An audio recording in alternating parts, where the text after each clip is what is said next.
Where is the party? மச்சி இன்னைக்கு நம்ம வீட்ல பார்ட்டி மறக்காம வந்துரு. பார்ட்டியா? எதுக்குடி?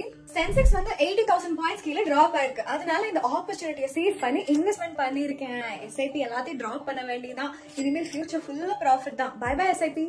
ஏய் அத பத்தி நினைச்சு கூட பார்க்காத. ஏன்? நீ பண்ணிருக்கிறது பேரு buy the dip strategy. Market price கம்மியாகும் போது அந்த பங்கை வந்து வாங்கிட்டா அதோட பிரைஸ் ஃபியூச்சர்ல ஹை ஆகும் அப்படின்னு எக்ஸ்பெக்ட் பண்ணிட்டு வாங்குறது.